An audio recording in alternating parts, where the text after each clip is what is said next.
Great Grand Rising, Great Grand Rising. Come on in, come on in, come on in. Yes, yes, yes. Come on in. This is Ilona Sanders. Welcome to another episode of Spiritual Success TV Live, where we are lighting the way to help you create a clear path forward on your personal and spiritual development journey. Go ahead and take a moment, tag your friends, your family members, let them know Spiritual Success TV is live. I'm just going to pull this up so I can see you guys comment on Facebook, and we're going to be ready to go. All right. So with that being said, let's do what we do over here in the spiritual success community, and let's activate what I call the success mind. We're going to do that sit feet flat, back straight, hand on heart, and go ahead and take a good healing deep breath in and exhale. We just want to relax. Come present right now to this sacred moment, this brand new moment that we have never experienced before, but we are here. Healing deep breath in and exhale. Just relax a little deeper, turning that focus and attention inward to the rich inner life of the kingdom of God that is within, where you have divine access, divine guidance to all that you desire. Answer to every question, solution for every challenge. Beloved, it is all within. And today we activate next level insight, wisdom, faith, wellness, wealth. One more breath in for the power of 3 and exhale. We're so thankful and grateful for another day. Come on in, y'all. Come on in. We're so happy to be here today. And I want to say happy Father's Day to all the fathers everywhere, all the fathers, the grandfathers, the papas, the spiritual fathers, the uncles, the godfathers, stand-in fathers, you name it. Happy Father's Day to you. And I want to give an extra special shout out to my 2 sons who are fathers, Mr. Frank Preston III and Mr. Kirk Sanders. They are amazing and phenomenal dads, and we're so thankful and so grateful that they're doing what it takes to be present, to provide, and to prosper their family. They are setting things in place to create generational wealth and to set the next generations going forward. So, Mr. Frank Preston III, Mr. Kirk Sanders, thank you so much for being great dads and just being there for your family. With that being said, come on in, beloved, come on in. I want to make sure that everything is well and you guys can see me and hear me okay, because I am not seeing anything. Okay, I see one. Yeah, I want to make sure. For some reason, I have been lagging connecting to the internet everywhere, even on my phone at home. There's just been a lag. So let me know if you could see me and if you could hear me okay. Grand Rising, recent Grand Rising, Lisa. Okay, I see you guys coming in. Yes, yes, yes. Again, shout out to all the dads and especially my 2 sons who are phenomenal, amazing, amazing fathers. And I'm thankful for that. I'm grateful for that, right? Okay, yes, there you go. You can see me, hear me okay. I can see you guys. All right. So with that being said, before we go forward, we want to dive deeper into those 5 laws of identity that we talked about last week. But today I want to take a moment to honor fathers. Many of you have fathers, some of you may not. Many of you fathers may not be there, but I want us to take a moment and just honor our fathers. If you had a standing dad, an uncle, a godfather, anybody, I want you to do the same thing we did for the mothers. I want you to tell me something very positive that you remember about your father, standing father, godfather, uncle, it doesn't matter who it is, just a significant masculine presence that is in your life. Something they did, said, a fond memory that you have. My dad passed away when I was 10 years old. So that was almost, I'm going to age myself. I'm not even going to do it. That was a lot of years ago. I was 10 years old. One of the things I remember about my dad is that he was a great cook, and he used to make these butter cakes. And I can remember the smell and the aroma of butter just going all throughout the house. I didn't like that aroma too much as a kid, but that's something that I remember about my dad growing up. And even if you have no real memory, you could say that too. We want to honor the ancestors, honor the fathers. So come on, y'all. Something that could be something funny you remember about your dad, something, a lesson, something that they always said. And the other day I was driving with my kids, and they were remembering their dads, Mr. Frank Preston and Carl W. Sanders. Yes, I had two husbands, right? And we were just laughing at the funny things that Carl Sanders used to do. And one of his favorite phrases that we all still say today is, my father. When somebody would be doing something goes wrong, he would just say, my father. Could you do it any worse than that? My father. Hey, Brian, Grand Rising. Thanks for joining us live. Happy Father's Day to you. We're taking a moment before we dive into the lesson to just remember something about our dads. We want to honor the ancestors. Some of them are still living. Some of them are going on before us. Anything you remember about your dad, a lesson, something he said, something funny he did, anything at all. I don't have a lot of memories about my dad. I can remember him making those butter cakes. I can remember him going to work, and I can remember getting whoopings. So my dad passed away when I was 10. So yes, that was back there in the day when we still got whoopings. We call it whoopings back then. It was a beating.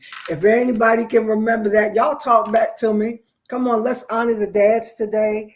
Let's give them some honor. Let's be very vocal and very public about what you remember about your dad. Anything.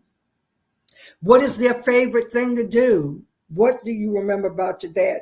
I am not moving until we share some honor. Even if you didn't have a dad, or if you have no memories of your dad, let it be any kind of a male presence that was in your life, an uncle, a cousin, a godfather, anything. And I'm not moving until I see a comment. Come on, y'all, honor the dads, honor them today. I really want to do this because Father's Day doesn't get the recognition that it does. Okay, yes, Brian said he was an awesome chef, a strict disciplinarian, which instilled in me the discipline I have today. All right, how many know that? Yes, there were some dads that were strict disciplinarians, right?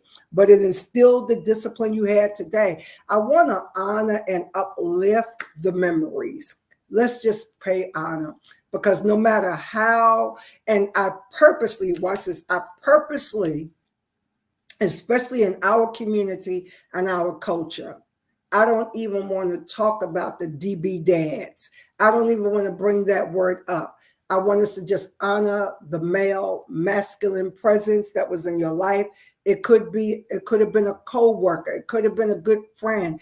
Anybody that even stood in that role model as provider, protector, guider, right?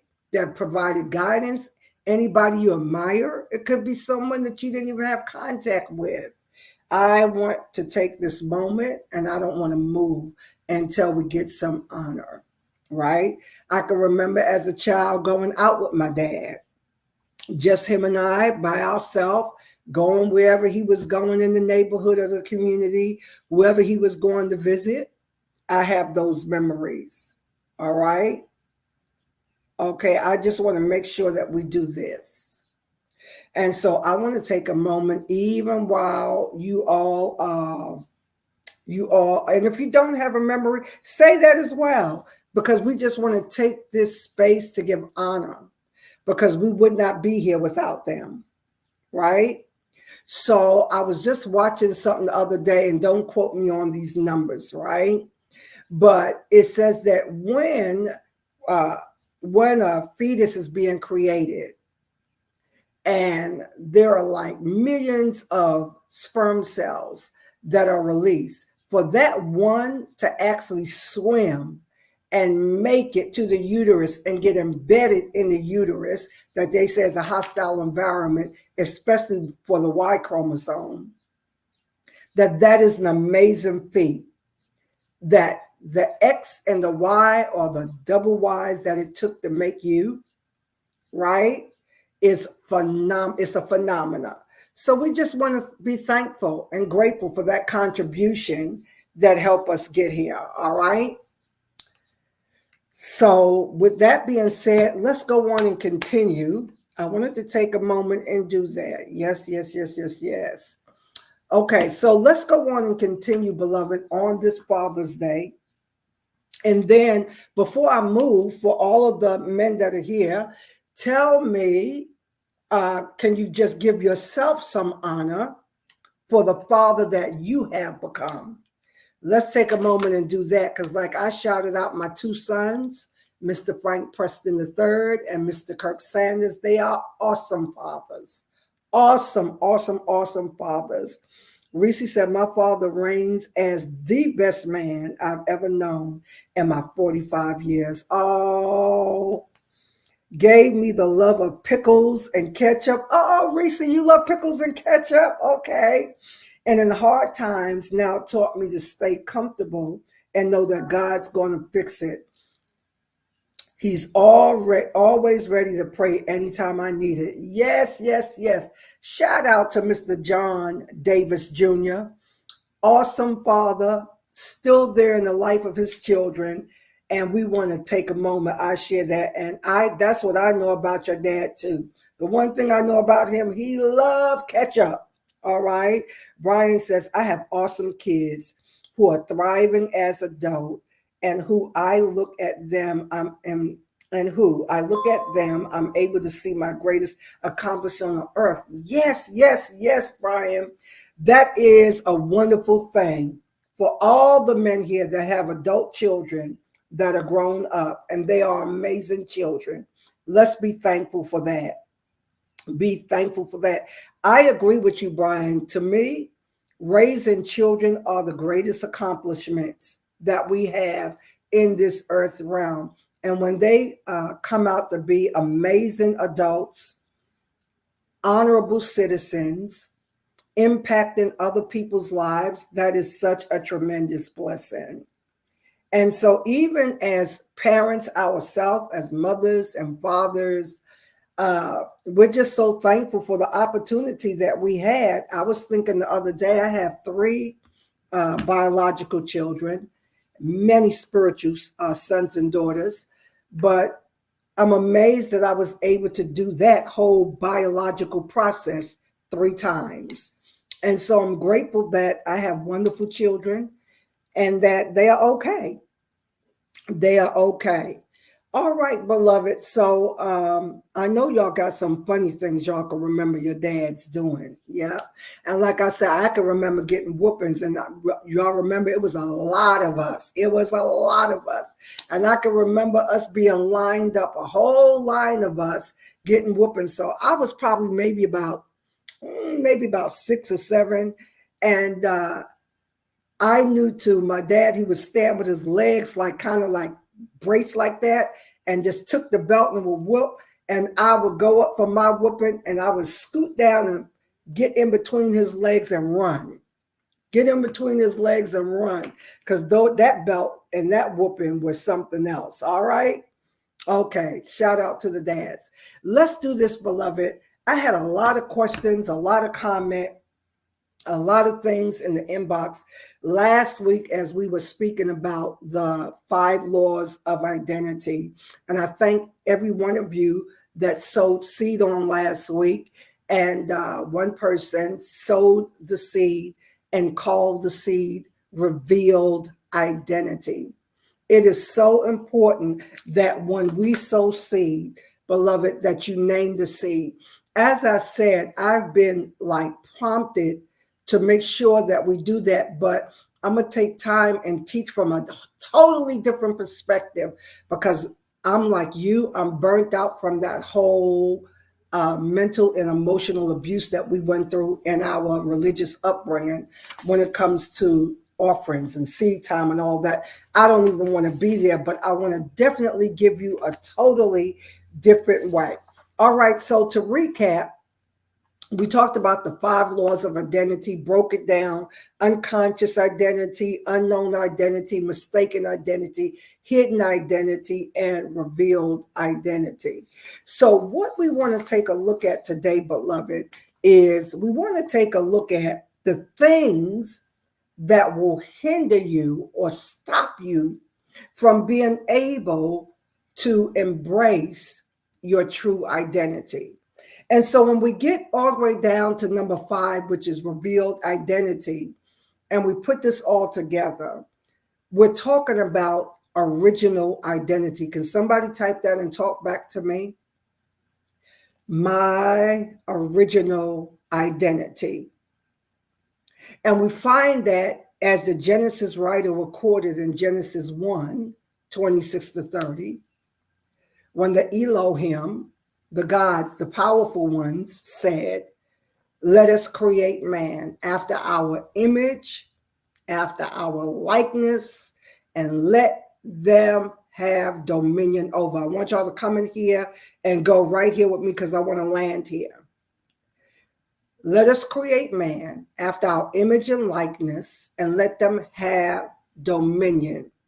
Being created in the image and the likeness, and you all hear me talk about this so much on my platform, it is referring to you being the image and the likeness of the Almighty, the divine creator, the architect of all things, and having that likeness and having that image so that we look like, sound like, act like a powerful, intelligent creator. Can somebody talk back to me and say, I am powerful, I am intelligent, I am a creator? Come on, own it, own it, own it. And so being created in that likeness, it has nothing to do with the physical form, the 10 fingers, the 10 toes, the 2, has nothing to do with that. The image and the likeness is all about the essence. It's all about the authority. It's all about the dominion, because that is what the Genesis writer was referring to, is we have a dominion mandate in this 3D realm. All right, come on. I want you to be very interactive today. I want you to affirm, because everything that I do in my community is not about just giving a good word or teaching a good lesson. If you cannot go on to empowerment and destiny fulfillment, where you are implementing, fleshing out and implementing, and then adapting and owning and embodying what you are hearing, it won't serve you any good, right? And so we often say knowledge is power, but it's knowledge that is implemented, adapted, and implemented that is the real power. You all have been hearing good word for a long time.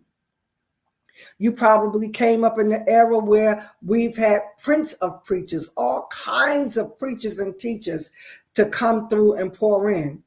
But how much evidence is in your life to testify to the results of you getting what was decreed? So because we are in this 3D realm, and we're going to look at some of the things that will hinder you, stop you, or block you from embracing your original identity, and then start learning how to make the separation and really free yourself from always looking for cues, looking for external cues to validate and support you. So we talked about that. When you are being bombarded by social and cultural pressure, that will impede your ability to embrace your true original identity. So in your true original identity, I want you to write in your notes, you have a dominion mandate. That was given to you from the beginning. You were given a dominion mandate. You were given a mandate. You were given a command to take the leadership role, to take the authoritative role in your life. Beloved, no one should have more authority, influence, and persuasion over your life than you. No one. Even as parents, we have to give way to the essence for the original identity and the supporting giftings to come up in the lives of the children that we have been given to be custodians for or managers for, right? So we have to give way to that so that what is in us will become more pronounced. So I want you talking back to me because I want you thinking about this. I want you to think about this. For those of you that are in sacred text and you hold to sacred text, I want you to think about that in the very first book, there was a dominion mandate given right in the creation narrative. How did we get to, can y'all talk back to me? That's what we're here to talk about today. How did we get to that original identity of image and likeness, meaning that we are just like God? How did we get from that to the insecure, fearful, dishonoring person that we allowed ourselves to grow up and be? And that is what the job is. The job now is to make our way into owning that original identity, owning that dominion mandate. So when there is social and cultural pressures and we're looking for those cues, that will prevent you from having your own identity. Now, let me say this. This is an hour of uniqueness. I told you that, right? We're getting ready to launch the course Unique in a few more weeks. This is a time for individual uniqueness. This is a time for you to be able to embrace who you are. Now, I want to be clear when I say this because I want to make sure that you have the proper foundation and anchors in place that would help guide you as you are embracing who you are in your original identity, in your uniqueness, that you are anchored and you're okay. So what I want to do here is rightfully divide so that we're not off into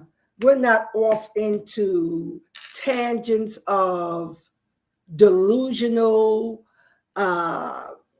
mental, delusional things that are not based in any reality. And I'm saying reality with a capital R.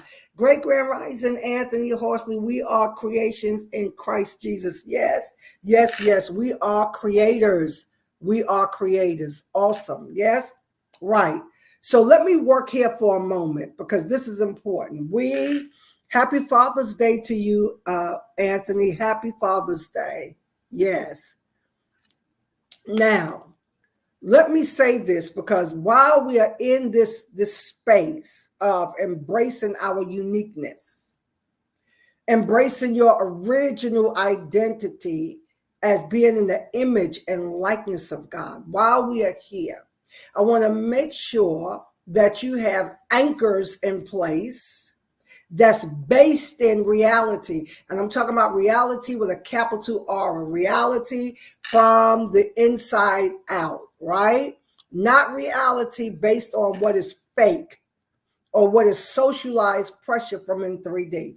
You've heard me tell this story many times. When I made my transition from full-time pastoral ministry in the physical building into coming into more of leadership and apostolic guidance, for those of you that know that language, in this digital space. When I came out of that, I want you to follow me. When I came out of that structure, that construct that I had been in for about 30 years as a minister, pastor, evangelist, prophet, teacher, you name it, right? When I was coming out of that, my instruction was, I heard it so clearly, stay with truth. We're talking about truth with a capital T. I'm not talking about religious doctrine. I'm not talking about religious dogma. I'm not talking about cultural norms. I'm not talking about that. Truth with a capital T that cannot be changed or altered, but it can only be transferred and transmuted, right? Stay with truth, I was told. Stay with love. Stay with the Holy Spirit, the higher self, whatever language works for you, right? Those were my anchors. And then later was added gratitude and appreciation. But those three things formed the basis as an anchor for me, because I did not know that when I came out of that old construct, when I released full-time pastoral ministry in the physical sense, came into this digital space, that I was going to have to amplify spiritual success life, spiritual success living, coming into uniqueness. I was going to go into a process of deprogramming. All of that stuff that I had been through for over 30, maybe 40 years, deprogramming, detoxing, decommissioning. We talked about all of that. What was left as my anchors, truth, love, Holy Spirit's guidance, because all of that other faulty stuff, all of the doctrinal beliefs, all of the systems that was in that structure that had nothing to do with our relationship with God, nothing to do with empowering us so that we display and utilize more of our God self, more of our God parent. I had to leave that aside. I'm saying all of that. I want you to hear this, because we don't want to be in a place where we're in error, claiming uniqueness, claiming divine sovereignty, but it's not based in any truth.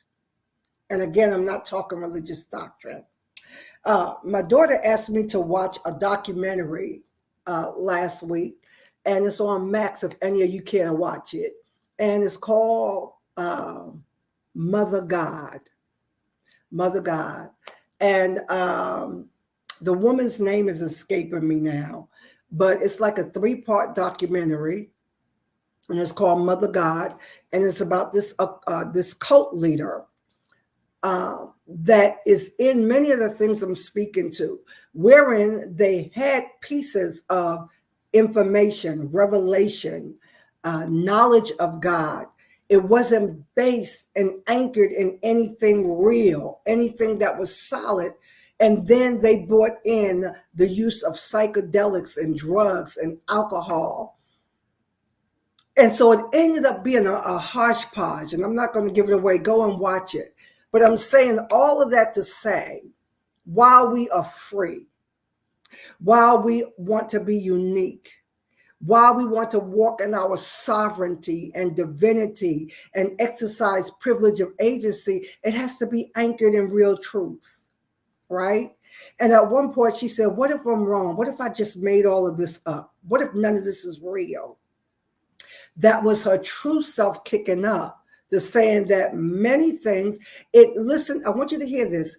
A lot of things that they were saying, we understand and know, and is a truth, right? But when you take truth, when you take the truth and you spoil it, or you contaminate it, or you allow what is not based in any real reality to get involved in that, then you just get a hodgepodge, a conglomerate of just people talking, saying anything, and it's not based in anything real. So, what am I saying as we prepare to conclude today? Is that we're coming into a time of uniqueness where it's time for you to operate in your God self, your authority, exercising that dominion mandate. But, beloved, let it be anchored in some real truth, right? Let it be anchored in real truth. What is real truth? It is that inner witness and knowing, that inner witness and knowing that's going to bring the right results. Because one of those things about people like that, and we see this in all kind of cult religions, all kind of cult beliefs, they're always pointing to a specific event that their quote unquote guides, gods, or council is telling them is going to happen, and it never happens. You've seen it over and over and over in history. So while we are embracing our original identity and we're looking for a true identity to be revealed, beloved, you should not be chasing and running and being in confusion and being in doubt. It's time to be solid now. How can you be solid? Go back to sacred texts. One of the things that can support us is the Genesis writer. Let us make man after our image and likeness, and let them have dominion over everything in this 3D realm. So what I want to segue into, beloved, you have to know yourself. You have to know that you represent all of God's goodness, grace, mercy, love, power, authority in this 3D realm. So for some of you, I know you still can't say it, but I can say it freely because I understand what I'm talking about. In this 3D realm, I am God. Now that's too much for some of you because you still have a church brain. You still have a religious mindset that trained you to own your identity in God is blasphemous, right? When I say in this 3D physical realm, I am God, I am the God in this 3D realm representing. Now watch this. I'm saying this for those of you that are not yet there and still nervous. And I don't like qualifying this in my community. I don't, because you're never going to grow. You're never going to come into real empowerment until you can own and be anchored in the fact that in this 3D realm, I'm God. I'm just like him. I'm one with him. I'm one with her. Whatever language works for you, right? That's even too much for some of you because you're stuck in a religious mindset.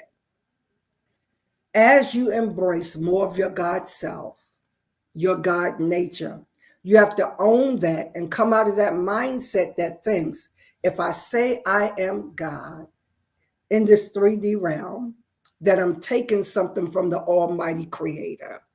No, beloved, you have to own your authority, your divinity, your sovereignty, your privilege of agency, and be able to walk in that in this 3D realm. So when I say I am God in this 3D realm, that means in this physical realm that I have all power, all authority, all dominion. I'm allowing the God in me to be able to be made manifest. Somebody talk back to me. Let me know. Can you hear that? Can you digest it? Does it make you nervous? Let me hear you. Does it make you nervous? You should be able to embrace that because number one, I didn't get to the other points I wanted to make today. I'm going to close with this.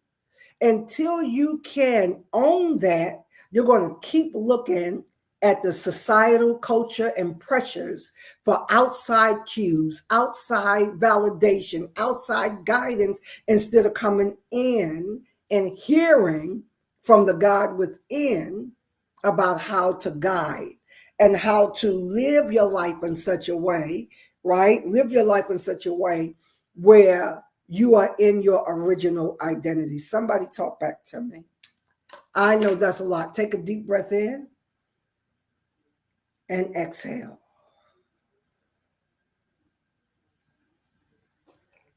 As we are here, moving in this 3D realm, I want you to get so comfortable. So comfortable. I'm shifting somebody right now from the fear of rejection and the fear of judgment into being able to sit in your authority. No one can do anything to you, beloved. We want to release that faith in people's ability to harm us, hurt us, rob us, steal from us. Come on and come into your divine sovereignty. All is well. All is well. So, beloved, yes, yes, yes.